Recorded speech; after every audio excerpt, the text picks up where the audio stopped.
My sister refused to allow my 17-year-old daughter at her wedding because she was underage. I didn't protest. I simply replied that we wouldn't be coming. You're being ridiculous, Bridget said over the phone. It's one day. Can't Violet stay with a babysitter?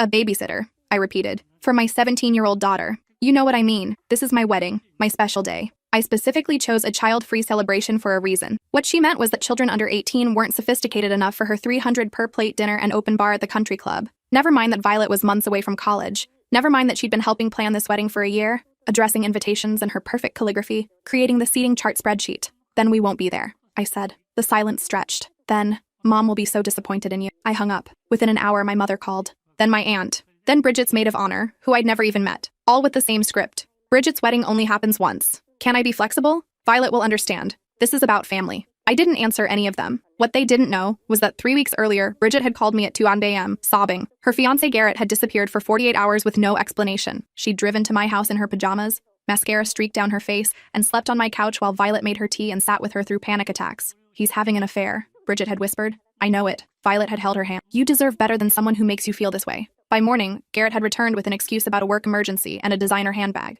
Bridget took him back and never mentioned that night again. The wedding was set for Saturday at 6 p.m. On Friday, Violet had a college interview scheduled for 9 a.m., 200 miles away. She'd been preparing for months. It was her dream school. I can reschedule, she said quietly. Absolutely not. Saturday morning, we drove to the interview together. Violet was brilliant, answering every question with the poise I'd watched her develop over 17 years of being dismissed by my family for being too young, too sensitive, too much. My phone buzzed throughout the interview. 17 missed calls by the time we finished. The wedding started in 6 hours. We were 4 hours away. Mom, Violet said as we walked to the car, we could still make it, if we leave right now. I looked at my daughter. She'd worn her best dress for the interview. She was shaking slightly, the way she always did after something important. No, I said. Let's get lunch instead. Your choice. We had Korean barbecue at this tiny place she'd been wanting to try. We talked about her interview, her college essay, everything except the wedding happening 200 miles away. At 6:47 p.m., right when Bridget would be walking down the aisle, my phone rang. My mother. Where are you? She hissed. Bridget is hysterical. The wedding is ruined. I told her we weren't coming. You selfish. I hung up. At 9:15 p.m., a photo appeared in the family group chat. Bridget in her dress, mid-ceremony, makeup running. The caption from my aunt. Thanks a lot. You broke your sister's heart on her wedding day. I muted the chat. What I didn't know was that at 9:47 p.m., someone would send me a video from the reception, and what I'd see would change everything about what I thought I knew about this wedding, about Bridget, and about why she'd really wanted Violet excluded. The video came from a number I didn't recognize. No message, just a 47-second clip. I was sitting on Violet's bed while she showed me photos from campus. She'd fallen in love with the school, with the library that looked like a cathedral, with the professor who'd spent an extra 20 minutes discussing her research interests. Just a second, honey, I said, clicking the video. The footage was shaky, clearly filmed on someone's phone from behind a decorative column at the reception. I could see the dance floor, the elaborate centerpieces, the champagne fountain Bridget had insisted on. The timestamp read 9:32 p.m. Then, I saw Garrett. He was leaning against the bar, his tie loosened, jacket discarded. A woman in a red dress stood close to him, too close. His hand was on her waist, fingers splayed possessively. She laughed at something he said, touching his chest. I recognized her immediately. Violet's former babysitter, Kendra. She'd watched Violet when she was 13 and 14, before Violet got old enough to stay home alone. Kendra had been 21 then, finishing college. She'd been sweet with Violet, teaching her to braid hair and letting her stay up past bedtime to watch cooking shows. That would make her 25 now. In the video, Garrett pulled Kendra closer. She whispered something in his ear. He nodded, glanced around, and they disappeared toward the country club's garden exit. The video ended. I stared at the screen. Mom! Violet's voice seemed far away. What's wrong? I replayed the video, watched Garrett's hand slide lower on Kendra's back, watched how comfortable they looked together, like they'd done this before, many times before. Mom, you're scaring me. I showed her the video. Violet went very still. Then, is that Kendra? Yes. At Bridget's wedding? Yes. With Garrett? I nodded. Violet took my phone, watched the video 3 more times. Her expression changed from confusion to understanding, to something cold and calculating that reminded me she was my daughter. That's why, she said quietly. What? That's why she didn't want me there. She knew Kendra would be there. She knew I'd recognize her. The pieces fell into place. Kendra had stopped babysitting abruptly. One day she was part of our routine. The next she'd texted that she couldn't watch Violet anymore. Family emergency, she'd said. I thought it was strange, but hadn't pushed. That was 3 years ago, right around when Bridget and Garrett started dating. Do you have Kendra's number still? I asked. Violet shook her head. I deleted it after she ghosted me. I texted her like 5 times asking if she was okay, and she never responded. I looked at the unknown number that had sent the video. Whoever they were, they'd wanted me to see this. They'd wanted me to know. I called the number. It rang 4 times, then went to a generic voicemail. This is Melissa, I said. Thank you for sending that. If you have more information, please call me back. I hung up. Violet was still staring at the video, frozen on the frame where Garrett's hand was clearly visible on Kendra's waist. Bridget knew. Violet said. She had to know. That's why she created this whole child-free policy. She didn't want me to see Kendra and ask questions. But Kendra's 25, she's not underage. Exactly. The rule wasn't about sophistication or the open bar. It was about keeping me away specifically. My phone rang. The unknown number. Hello? Is this Violet's mom?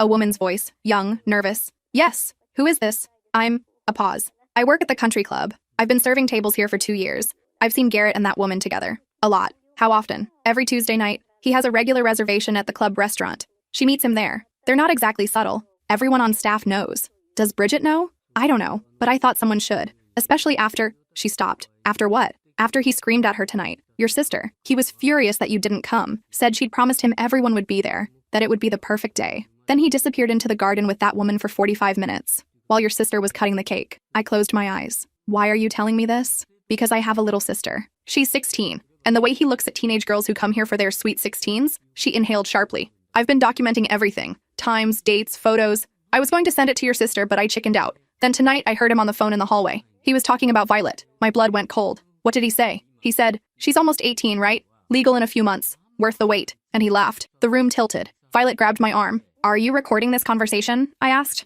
Yes. Send me everything, every photo, every date, every detail. I will, but there's something else. The woman in the red dress? She's not the only one. There have been others. Young ones. Always girls in their early 20s. Sometimes younger. How much younger? I don't know. I don't card them. But young enough that I started keeping records 6 months ago in case someone needed proof. What's your name? Amy. Amy Castellano. Amy, I'm going to need you to talk to a lawyer. Will you do that? If it helps. That man shouldn't be married to anyone, and he definitely shouldn't be around anyone's daughter. After she hung up, I sat in silence. Violet was crying quietly, the way she did when she was trying to be strong. He was waiting for me to turn 18, she whispered. We don't know that for certain. Mom, you heard what she said? I pulled her close. She was shaking. My daughter who'd held my sister during panic attacks, who'd addressed wedding invitations with her perfect handwriting, who'd just crushed a college interview despite knowing her entire family was furious with her. I'm calling Bridget, I said. Don't. She chose him. She chose him over you, over me, over everything. She needs to know. She already knows, Mom. That's why she didn't want me there. She didn't want to protect me. She wanted to protect him from getting caught. I looked at my daughter. When had she gotten so wise? She's still my sister, I said. And I'm still your daughter. She picked him. You picked me. Within minutes, my phone lit up. Amy had sent 47 photos, a spreadsheet with dates and times, and several videos. Garrett with different women, always young, always at the country club on Tuesday nights when Bridget taught her evening yoga class. I forwarded everything to my phone's secure folder. Then I called my brother, the only family member who'd texted me privately during the wedding drama. Tell me you're calling because you've come to your senses, he said. I'm calling because I need you to do something without asking questions. What? I'm sending you some files. I need you to give them to Bridget, in person, tomorrow. Don't tell anyone else in the family. What is this about? Her husband, and the real reason she didn't want Violet at her wedding. Silence. Then, send them. That night, I couldn't sleep. I kept thinking about Bridget at 2 a.m., sobbing on my couch. About how Violet had made her tea and held her hand. About how Bridget had gone back to Garrett and never mentioned it again. About how she'd spent a year planning a wedding designed to exclude my daughter, not to protect Violet, to protect Garrett's secrets. At 3 a.m., my phone rang. Bridget. What the fuck did you do? She screamed. I sent you the truth. Those photos are fake. Garrett explained everything. That woman is his business partner's daughter. They were discussing a deal. At 2 a.m. in the garden during your reception, you're jealous. You've always been jealous. You couldn't have your perfect day, so you're trying to ruin mine. Bridget. I know what this is really about. You're mad that I didn't want Violet there. But you have to understand, she's so dramatic. She would have made everything about her. The photos, the dinner, everything. I know what teenage girls are like. She's 17. She was helping you plan this wedding for a year. Because she wanted attention. Because she wanted everyone to see how helpful she was being. I saw right through it. I'd never heard my sister talk like this. The cruelty in her voice was unfamiliar, like a stranger had taken over her body. There are 47 photos, Bridget. Videos. A server at your club documenting everything for 6 months. Multiple women. I don't care. I love him. We're married now. You can't change that. I'm not trying to change anything. I'm trying to warn you. Warn me about what? That my husband is attractive and women throw themselves at him? I already know that. It's not his fault they're desperate. He was on the phone talking about Violet. About waiting until she turns 18. The silence stretched for so long I thought she'd hung up. Then, you're lying. I have a recording. Let me hear it. No. Why not? Because it doesn't exist? Because I don't trust what you do with it. You'd show it to Garrett. He'd know someone's been documenting him. He'd be more careful. And I need him to not be careful. You're insane. Stay away from me. Stay away from my husband. And keep your daughter away from both of us. She hung up. Violet appeared in my doorway. I heard yelling. Bridget's not ready to hear the truth. Will she ever be? I don't know. We made tea and sat at the kitchen table watching the sunrise through the window. Violet had her college acceptance letter spread out in front of her, the one that had arrived 2 weeks ago. Full scholarship, 4 years paid, her dream school. When I was applying, she said quietly, Bridget told me not to get my hopes up. She said girls like me don't get into schools like that. When I asked what she meant, she said girls whose mothers never finished college and whose fathers aren't in the picture, girls without connections. I set down my mug. She said that to you? Last Christmas, you were in the kitchen. She pulled me aside and said I should consider community college. That aiming too high would just disappoint me. Why didn't you tell me? Because you were so excited about my applications. And because I wanted to prove her wrong. She had proven her wrong. My brilliant daughter who'd made valedictorian despite my sister's predictions, who'd gotten a full scholarship despite having no connections,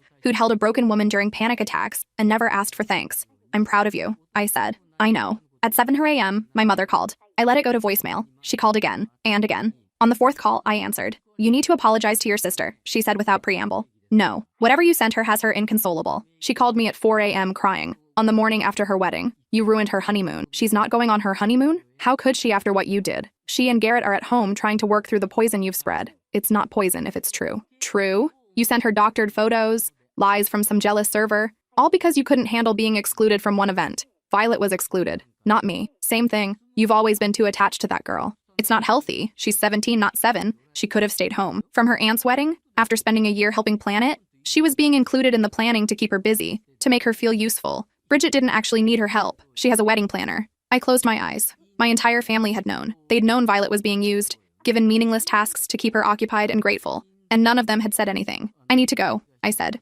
Melissa, wait. I know you're upset, but this is Bridget's marriage, her life. You need to let her make her own choices. I'm letting her. I'm just making sure she has all the information to make those choices. The information is biased. From a stranger who probably wants money. The information comes from the country club's security cameras, time-stamped, dated, undeniable. My mother was quiet. Then, even if it's true, what do you want Bridget to do? Leave him the day after her wedding? Embarrass our entire family? Think about the guests, the gifts, the announcements. They just sent out wedding photos. I want her to be safe. Safe from what? A man who finds her beautiful? Who married her in front of 200 people? Who bought her a house? You're paranoid. He's been cheating on her every Tuesday for 2 years. Men stray sometimes. It doesn't mean anything. Your father had an affair when you were 10. I forgave him. That's what married people do. I'd never known that. In all my years, my mother had never mentioned an affair. I thought of her sitting in the sunroom at family dinners, comparing jewelry with the other wives while the men discussed business. I thought of how she'd taught me to set a table, to smile through discomfort, to never make a scene. I'm not you, I said. No, you're worse. You're sabotaging your sister's happiness because you're bitter about your own failed marriage.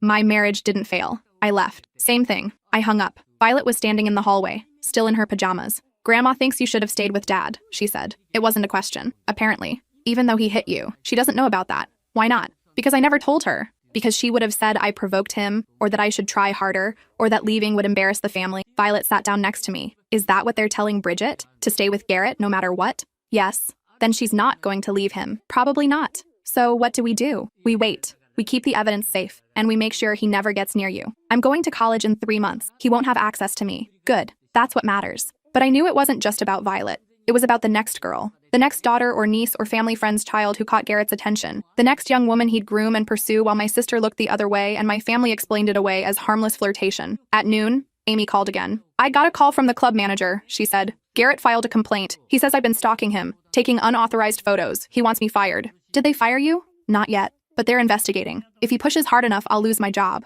Don't delete anything. Don't give them your phone. Tell them you need to speak with a lawyer before providing any evidence. I can't afford a lawyer. I'll pay for one. Why would you do that? Because you did the right thing, and because he's dangerous. She was quiet. Then, there's something else. After I sent you those files last night, I got a text from a blocked number. It said, mind your own business or you'll regret it. Did you save it? Yes. And I filed a police report this morning. They said unless he directly threatens me, there's nothing they can do. Forward me everything. The text, the report, all of it. After we hung up, I called a lawyer I'd worked with during my divorce. Told her everything. She listened without interrupting. This is complicated, she said finally. The photos are legal. He was in a public space. The server was doing her job. But if he's connected, if his family has money, they'll bury her in litigation, make her life hell until she backs down. So what do? We prepare, document everything, build a timeline, wait for him to make a mistake. Men like this always do. And in the meantime, keep your daughter safe. That's the priority. But I couldn't shake the feeling that waiting wasn't enough, that somewhere some girl was already in Garrett's sights. Some daughter whose mother trusted him because he came from a good family, because he belonged to the country club,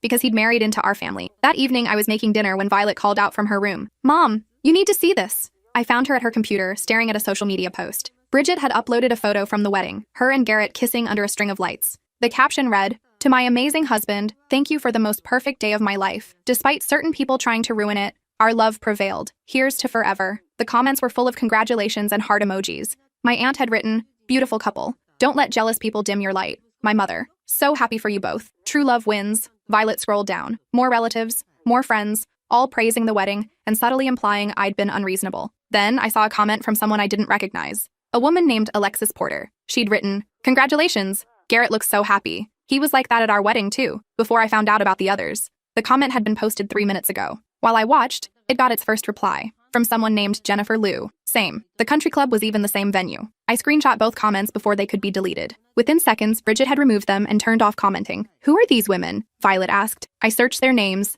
Alexis Porter had a photography business in the next county. Her Facebook showed a wedding photo from 4 years ago. The groom was Garrett. Jennifer Liu was harder to find, but eventually I located a wedding announcement from 6 years ago in a local paper. Garrett and Jennifer Liu, married at the country club. "He's been married before," Violet whispered. "Twice. And Bridget never mentioned it. Maybe she didn't know, but I thought she did know. I thought about how she'd justified his disappearances, his late nights, his charm with young women. She'd known he had a history and married him anyway, believing she'd be different, believing she could change him. I messaged both women through Facebook, told them who I was and that I needed to talk. Within an hour, Alexis called me. "Your sister married Garrett?" she said. I tried to warn her. I sent her a message 6 months ago. She never responded. "What happened with your marriage?" I found out he was cheating 2 weeks after our honeymoon. When I confronted him, he cried and apologized and promised it would never happen again. It happened again 3 weeks later. And again, and again. I stayed for 18 months before I couldn't take it anymore. Did he ever? I paused, trying to find the right words. Did he ever pursue anyone underage? Not that I knew of. But he talked about teenage girls a lot, how they were more innocent, more genuine. It made me uncomfortable.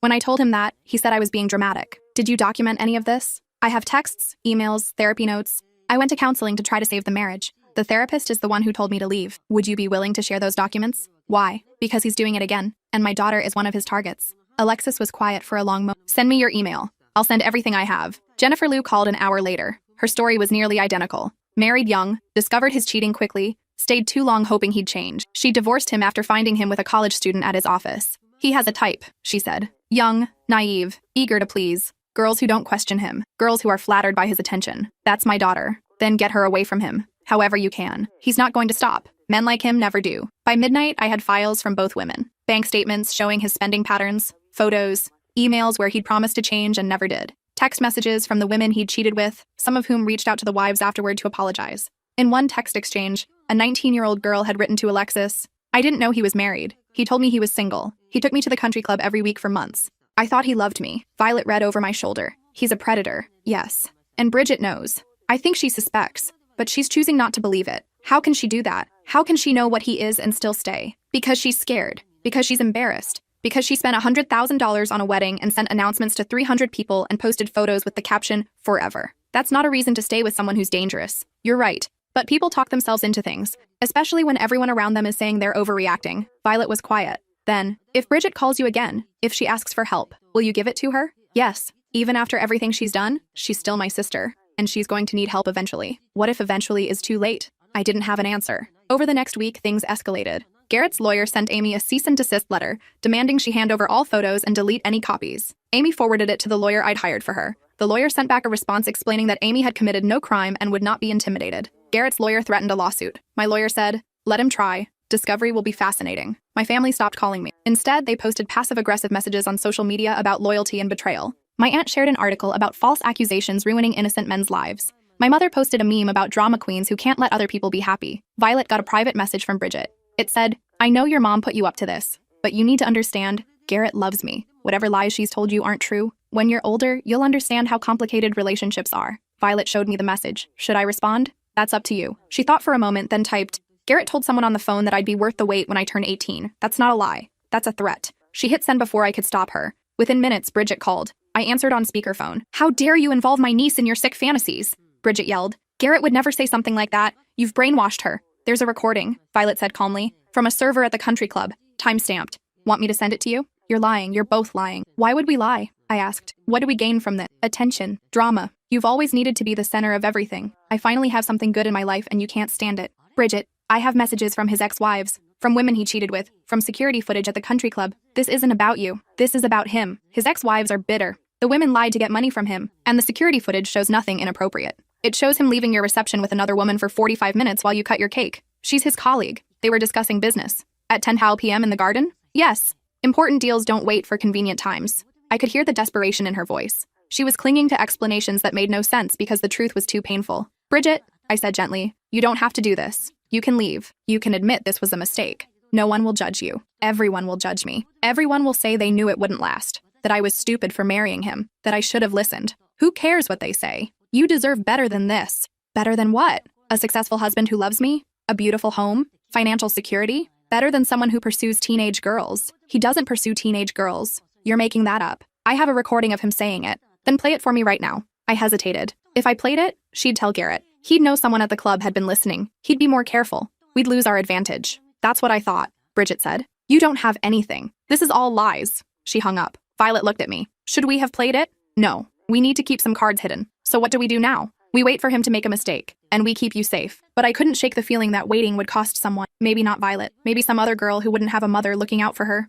2 weeks later, my brother called. I need you to come to dinner, he said. Family dinner. At Mom's house. Why? Because Bridget's miserable. Because this fight is tearing everyone apart. Because we need to find a way forward. I'm not apologizing. No one's asking you to. Just come. Hear her out. Against my better judgment, I agreed. Violet refused to come. I'm not sitting at a table with people who think I'm lying about being targeted by a predator, she said. Have fun with your toxic family. She wasn't wrong. But I went anyway. The dinner was tense from the start. My mother had made pot roast, the meal she always made for family peace talks. My father sat at the head of the table, silent as always. My aunt and uncle were there, along with Bridget and Garrett. Garrett looked perfect. Pressed shirt, warm smile, hand resting protectively on Bridget's shoulder. He stood when I entered, offering his hand. Melissa, so good to see you. I'm glad we can all be adults about this. I didn't shake his hand. My mother's eyes flashed a warning, but I sat down across from them without greeting him. So, my father said, carving the roast, let's clear the air. What's this all about? You know what it's about, I said. I know there's been some misunderstanding about Garrett's friendships with colleagues, but accusations have been made that are frankly slanderous.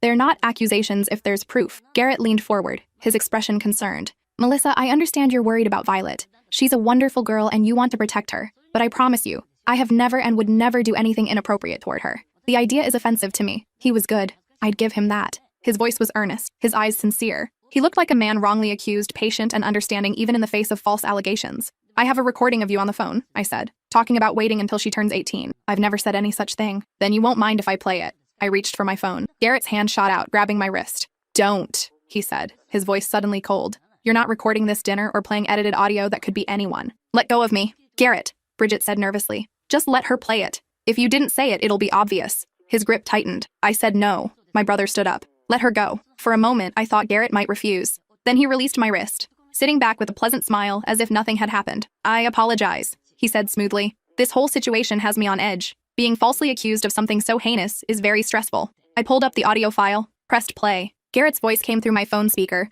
slightly distorted but unmistakable. She's almost 18, right? Legal in a few months. Worth the wait. Then his laugh. That same laugh I'd heard at family dinners, at Bridget's birthday parties. The room went silent. Bridget stared at the phone. That's not him. It's him, my brother said quietly. That's definitely him. It's taken out of context, Garrett said. I was joking with someone about a completely different situation. Someone's daughter who's graduating high school and will be legal to hire for summer work at my office. That's not what it sounds like, I said, because you want it to sound sinister. But I was literally discussing a summer internship. My mother looked uncomfortable. Melissa, maybe you misunderstood. Mom, he said, worth the wait. In what context is that about a job? In the context of finding good help, Garrett said smoothly. There's a shortage of qualified summer interns. I was saying she'd be worth waiting for because she has strong qualifications. It was a ridiculous explanation, but I watched my mother's face soften, wanting to believe him. Watched my father nod slightly, accepting the plausible deniability. Besides, Garrett continued, if I was actually interested in teenage girls, why would I marry a woman in her 30s? That doesn't make sense. Because you like the cover, I said. You like having a wife who makes you look normal while you pursue younger women. That's absurd. Is it? Because I have testimony from 2 ex-wives saying you did exactly this in both previous marriages. The room erupted. My mother gasped. My father demanded to know what I was talking about. Bridget went pale. Ex-wives? She whispered. What ex-wives? Garrett sighed heavily. This is exactly what I didn't want to get into. Yes, I was married before. Twice. Both times when I was much younger. Both marriages ended badly, and both ex-wives have made it their mission to destroy any happiness I try to build. You told me you'd never been married, Bridget said. I didn't think it mattered. They were so long ago. Mistakes I made in my 20s. I didn't want them to color your perception of me. You lied to me. I omitted irrelevant history to protect us both from unnecessary drama, which is exactly what's happening now. He was still good, still spinning each revelation into something understandable. But I saw the crack in Bridget's expression, the first real doubt. I talked to them, I said. Alexis and Jennifer. They both told me the same story. You cheated throughout both marriages with younger and younger women. You made them feel crazy when they questioned you, and you moved on to someone new as soon as they left. They're lying. They have documentation, therapy notes, text messages, photos, which they've probably doctored. Ex-wives lie, Melissa. You should know that from your own divorce. It was a calculated blow, reminding everyone that I too had left a marriage, implying my judgment couldn't be trusted. But I'd prepared for this. I pulled out my folder, laid it on the table. These are bank statements from your marriage to Alexis. They show regular payments to women in their early 20s. Here's an email where you promised to stop seeing someone named Casey. Here's a text message where Jennifer confronted you about a 19-year-old girl you took to the country club. I spread the papers across the table. Bridget stared at them, her hands trembling. And here, I said, pulling out the final document, is the police report from a 20-year-old woman who filed a complaint against you for harassment. It was dropped when you paid her $15,000 to go away. Garrett's pleasant expression finally cracked. Where did you get that? Does it matter? That's sealed. You had no right to access public record, my lawyer had said when she gave it to me. Anyone can request it. Bridget was crying now, mascara running down her face just like it had that night 3 weeks ago when she'd shown up at my house. But this time, I wasn't offering comfort. You lied to me, she whispered to Garrett. About everything. Baby, listen. Don't call me baby. You lied about being married before. You lied about the cheating. You lied about... She stopped looking at me. The night he disappeared for 48 hours. You were with someone, weren't you? Garrett said nothing. Answer me. It was a misunderstanding. A colleague who misread signals. A colleague who you disappeared with for 2 days? I was confused, having cold feet about the wedding. It didn't mean anything. Bridget stood abruptly, her chair scraping against the floor. I need to leave. She walked out. Garrett started to follow, but my brother blocked him. Let her go, my brother said. She's my wife, and she clearly needs space. They stared at each other. Finally, Garrett grabbed his jacket and left without another word. The remaining family sat in uncomfortable silence. Well, my mother said finally, that was unpleasant. Unpleasant? I stared at her. Mom, did you hear anything that was just said? Your son-in-law is a serial cheater who pursues young women, possibly underage women. We don't know that for sure. Yes, we do. We have evidence. Testimony. A pattern spanning 3 marriages. Marriages fail for lots of reasons. That doesn't make him a predator. He has a police report for harassment of a 20-year-old, which was dismissed. Because he paid her off. My mother stood, began clearing plates. I think you've done enough damage for one evening. Bridget just got married. She's supposed to be happy. Instead, she's devastated because you couldn't let this go. I couldn't let it go because he's dangerous. He's not dangerous. He's charming and successful, and yes, maybe he's made some mistakes. But tearing apart a marriage 1 week after the wedding? That's cruel, Melissa. I looked around the table. My father said nothing, already tuning out. My aunt and uncle were gathering their things, clearly wanting to escape. No one was acknowledging what had just happened. You're all going to pretend this is fine? I said. That there's no problem here? The problem, my aunt said carefully, is that you've brought scandal into this family. Whatever issues Bridget and Garrett have, they should work them out privately, not with you airing everything in front of everyone. I aired it because you all refused to see it. Because you all told me I was being ridiculous for not attending a wedding where my daughter would be in danger. Your daughter was never in danger, my mother snapped. That's dramatics. That's you being overprotective and paranoid. He said she was worth the wait when she turns 18. Out of context, he explained that. And you believed him? I believe in giving people the benefit of the doubt. I believe in not destroying families based on speculation and spite. There was no point arguing. My mother had made her choice. They all had. I gathered my things and left. Outside, I found Bridget sitting in her car, crying. I approached carefully. Can I sit with you? She unlocked the door. I slid into the passenger seat. We sat in silence for several minutes. Then, I knew. What? About the cheating. I knew. I found texts on his phone 2 months before the wedding. He said they were from his ex. Someone he'd dated briefly who couldn't let go. He blocked her number. I wanted to believe him. Bridget. Then I found a receipt from the country club. A dinner for 2 on a Tuesday night when he told me he was working late. I asked him about it. He said it was a client meeting. I wanted to believe him. You don't have to keep wanting to believe him. But I spent $100,000 on a wedding. I sent announcements. I posted photos. Everyone knows we got married. If I leave now, everyone will say I'm an idiot. They'll say you're strong. They'll say you didn't settle. No, they won't. They'll say exactly what Mom is saying, that I should have worked harder, that I gave up too easily, that modern women don't know how to compromise. Compromise doesn't mean accepting infidelity. It does in our family. She wiped her eyes. Dad cheated on Mom. Uncle Richard cheated on Aunt Linda. Grandpa cheated on Grandma. And all the women stayed. All the women made it work. That's what we're supposed to do. That's what they chose to do. You don't have to make the same choice. Don't I? Where else will I go?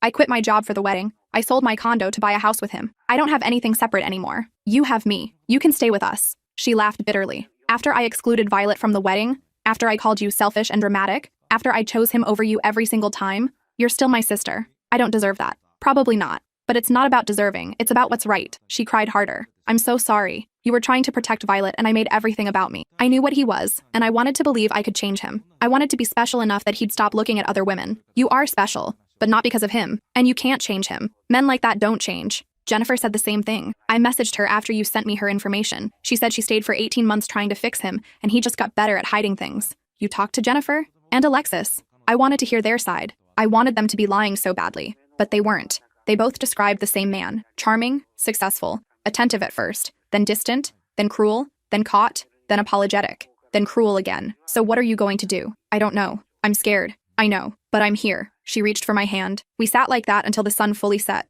Over the next month, Bridget moved back and forth between her house and mine 3 times. Each time, Garrett would call crying, promising to change. Each time, she'd go back. Each time, she'd discover another lie within days and return to my guest room. Violet watched this pattern with growing frustration. Why does she keep going back? She asked after Bridget left for the 3rd time. Because leaving is hard. Because she's hoping for a different outcome, but it's the same every time. She needs to figure that out herself. The 4th time Bridget came back, she had a bruise on her arm. He grabbed me, she said quietly. I found texts from someone named Kendra. He said I was snooping. He said I needed to trust him. When I tried to leave, he grabbed my arm hard enough to leave marks. I photographed the bruise from multiple angles, made her file a police report, called my lawyer. That's it, I said. No more going back. This is a line. I know. This time she stayed. The divorce was ugly. Garrett fought everything, claimed the house, the cars, the savings. His lawyer painted Bridget as unstable, dramatic, influenced by her bitter divorced sister. My lawyer fought back, presented the evidence of infidelity, the testimony from ex-wives, the photos from the country club, the police report about the 20-year-old, the bruises on Bridget's arm. The judge granted Bridget the divorce, awarded her half of everything, and issued a restraining order. Garrett violated the restraining order twice, showed up at her work, called her phone 63 times in one night. Each violation resulted in more legal consequences, more proof that he'd never been the man he'd pretended to be. Meanwhile, Amy the server quit her job at the country club, but not before filing a formal complaint about Garrett's behavior and providing documentation to the club's board of directors. The board investigated, found multiple women who'd complained, revoked Garrett's membership. Without the club as his hunting ground, Garrett's social standing deteriorated. His business connections dwindled. His reputation suffered. My family still blamed me, posted on social media about forgiveness and family loyalty, sent Bridget messages about how I'd poisoned her mind, but Bridget stayed away from them, built a new life in my spare bedroom while she figured things out, got a new job, made new friends, started therapy. One evening, 3 months after the divorce was finalized, she came to dinner with paperwork. I got the house, she said. The judge awarded it to me because Garrett violated the restraining order. I want to sell it and give you half the money. I don't need your money. You paid for my lawyer. You let me live here rent-free. You dealt with mom and dad and everyone else while I fell apart.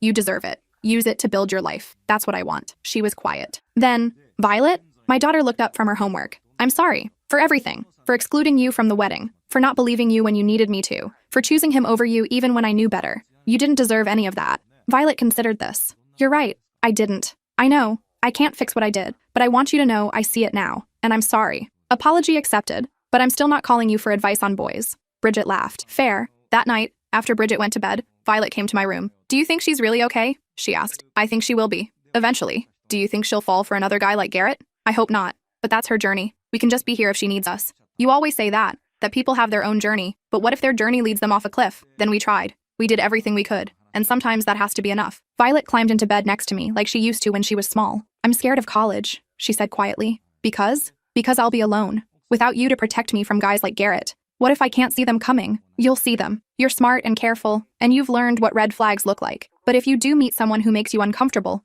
you call me. Anytime. Day or night. You really mean that? I really mean that. She fell asleep there in my bed, while I stayed awake thinking about all the ways I'd tried to protect her. All the times my family had told me I was overreacting. All the girls who didn't have someone watching out for them. The next morning, I got an email from Amy. Thought you'd want to know, she wrote. Garrett got arrested last night. He was caught with a 17-year-old girl at a hotel. Her parents filed charges. The police found others, girls he'd been grooming online. It's all over the news. I opened the link she'd sent. Sure enough, Garrett's mugshot stared out from the local news website. The article detailed multiple charges of soliciting a minor, possession of inappropriate images, and contributing to the delinquency of a minor. I forwarded the article to Bridget, then to my mother, then to everyone in the family group chat who'd told me I was overreacting. No one responded. Later that day, my mother called. I didn't know, she said without preamble. I swear I didn't know it was that serious. Yes, you did. You just didn't want to believe it. I thought you were being dramatic. You've always been dramatic about Violet. I've been protective. There's a difference. Is there? Because it seems like you see threats everywhere. This one was real. She was quiet.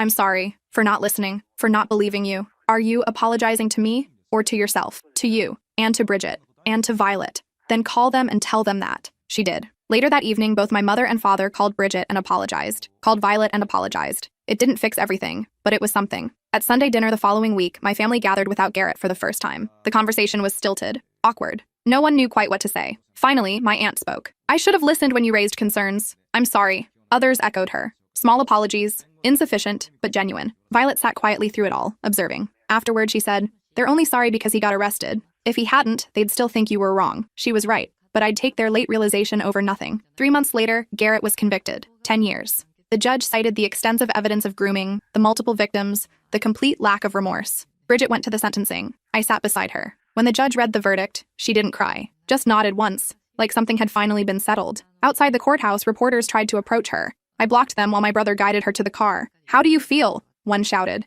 "Do you think you should have seen the signs?" Bridget stopped, turned. "I did see the signs. I chose to ignore them because people I trusted told me I was overreacting, that I was being dramatic, that I should give him the benefit of the doubt. So if you want to blame someone for not seeing the signs sooner, blame everyone who tells women they're being too sensitive when they notice red flags." Then she got in the car and we drove away. That evening, Violet left for college orientation. She'd be gone for 4 days, getting to know her dorm, meeting her roommate, touring campus. "Call me if you need anything," I said, hugging her goodbye. "I will, but I'll be fine. I know you will be." She pulled back, looked at me seriously. "Thank you for missing the wedding, for choosing me, for everything. I'd do it again. I know. That's why I turned out okay." After she left, Bridget and I sat in the quiet house. "She's remarkable," Bridget said. "You raised an incredible daughter." "Thank you. I want that someday. A daughter who knows she's worth protecting, who knows her mother will choose her over anyone else. You'll get there." "You think I can have that? After everything?" "I know you can." We sat in comfortable silence. Outside, the sun was setting, painting the sky in shades of purple and gold. "Do you regret it?" Bridget asked. "Missing the wedding? Starting all of this?" "No, not even a little, not even slightly. I'd miss 1,000 weddings if it meant keeping Violet safe. That's what I want. That certainty. That willingness to burn everything down if it means doing right by someone I love. Then you'll have it. You're already halfway there." She smiled. "Thanks for letting me figure that out here. That's what family's for, is it? Because our family hasn't exactly modeled that. Then we'll model it differently. For the next generation. Violet's generation. And whoever comes after her. Someone has to break the pattern. I'm glad it was you. I'm glad you're here with me." We ordered takeout and watched terrible reality TV and didn't talk about Garrett or the trial or the family drama. Just existed together in the quiet aftermath of a storm. The next morning, I woke to a text from Violet. "Made a friend. Her mom sounds like Bridget's ex. We're comparing notes. Thanks for showing me what to look for." I showed Bridget the message. She read it, smiled sadly. "At least some good came from all of this. More than some. You're free. Violet's safe. Other girls know what to watch for. It cost us a lot, though. The family barely speaks to us. Mom only just started calling again. The social fallout has been brutal. Would you go back? If you could do it all over?" She thought for a long moment. "No, I'd do it differently. I'd listen to you sooner. I'd never have married him in the first place. But I wouldn't go back to not knowing, to pretending everything was fine." "Good. Is it though? Sometimes I think ignorance was easier. Easier isn't always better. No, but it's definitely simpler." Over the next year, Bridget rebuilt her life, bought a small condo with her settlement money, started her own business doing graphic design, made friends who didn't know about Garrett, who saw her as she was now rather than who she'd been. Violet flourished at college, made the dean's list, joined clubs, dated a boy who treated her well and had the sense to be terrified when I met him. "Your daughter told me you'd castrate me if I hurt her," he said nervously over dinner. "She's not wrong." Noted. He was polite, respectful, and brought flowers. Violet later told me he'd spent an hour researching what kind I liked because he wanted to make a good impression. "He's scared of you," she said. "As he should be. It's actually kind of sweet. He asked me about that time you missed the wedding to take me to a college interview. He said any mom who'd do that was not someone to mess with. Smart boy. Don't get too attached. We're probably breaking up when summer hits. He's going to study abroad. Then enjoy it while it lasts." That's very zen of you. I'm growing. The wedding video still lived on my phone, buried in a folder I rarely opened.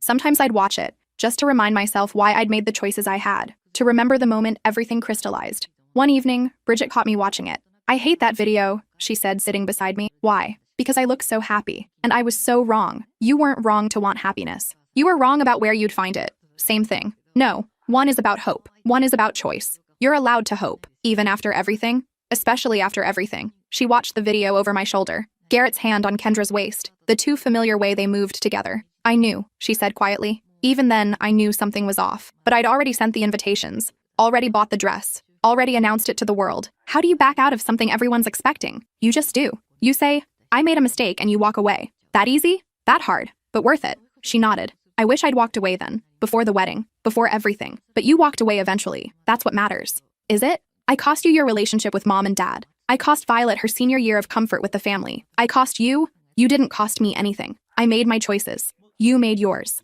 Eventually, we both ended up here. Here being free." She smiled. "Free sounds nice." 2 years after the wedding, that wasn't. Bridget met someone new. His name was Thomas, and he was cautious and kind. He didn't rush anything, didn't push for commitment, didn't make promises he couldn't keep. When Bridget introduced us, he said, "I know what your sister went through. I know why she's careful. I'm okay with that. And if it takes years for her to trust you, then it takes years. She's worth it." He passed the test, not just with me, but with Violet, who'd grown into a sharp-eyed 20-year-old who could spot manipulation from a mile away. "He's good," Violet said after meeting him. "Or he's really, really good at hiding it. Which do you think?" "Good. He doesn't ping any of my red flags, and believe me, I have a comprehensive list now. Thanks to Garrett." Thanks to you for showing me what to watch for. At Christmas, 3 years after the disaster wedding, my family gathered again, this time with Thomas, this time without tension. My mother had softened over the years, stopped making excuses for Garrett, stopped blaming me for the fallout. She'd never fully admitted she was wrong, but she'd stopped being actively hostile. Progress, I supposed. Violet came home from college with her boyfriend, now upgraded to fiancé. He asked my permission before proposing, which I respected. He had a solid job,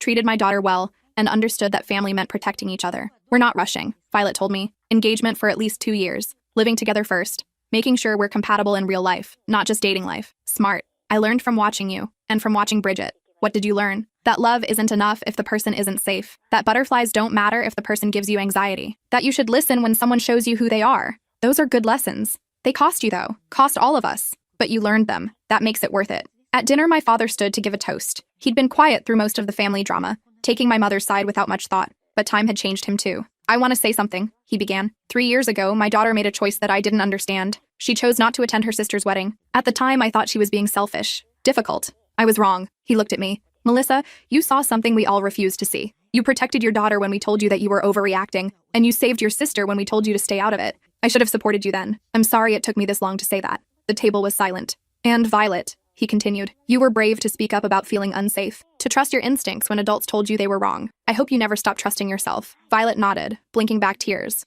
And Bridget, I'm proud of you for leaving, for rebuilding, for not letting one mistake define you forever. Bridget raised her glass. We all did. After dinner, I found Violet on the back porch, staring at the stars. You okay? I asked. Yeah, just thinking about that day. The interview. How scared I was that you'd change your mind and make us go to the wedding. I almost did, when you said we could still make it. Really? For about 10 seconds. Then I looked at you and knew I'd never forgive myself if I chose a party over your future. It wasn't just the interview though, was it? It was about sending a message. What message? That I matter. That my comfort and safety and dreams matter more than family obligation or tradition or appearances. Yes, thank you for that. A lot of my friends at school, their parents wouldn't have done that. They'd have dragged them to the wedding and told them to suck it up. Then their parents are wrong. That's what makes you different. You know when to stand your ground. I learned that from your father, actually. In reverse. What do you mean? I learned that giving in to keep the peace just breeds resentment. That sometimes the only way forward is to draw a line and hold it. Even if it costs you everything? Especially then. Because what's the point of having everything if you've compromised who you are to get it? Violet leaned against me. I want to be like that.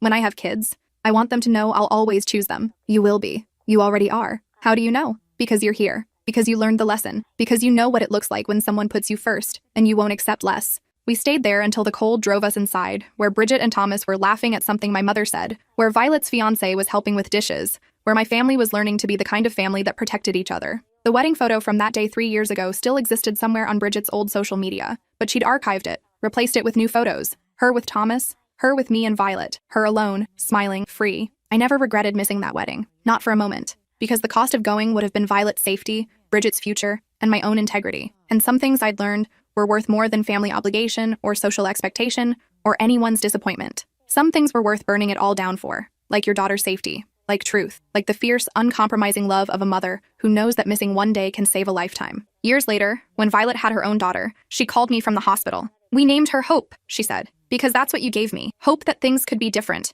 That someone would always fight for me. I cried, holding the phone, thinking about all the choices that led to this moment. The wedding I missed, the family I defied, the line I drew and refused to cross. You gave yourself hope, I said, by being brave enough to trust your instincts. We both did it together. Yes, we did. And in that moment, I knew the story that started with a refused wedding invitation had become something else entirely. Not a story about what we lost, but about what we gained. Freedom, safety, truth, each other. And that, I thought as I hung up the phone and drove to meet my granddaughter, was worth every sacrifice we'd made.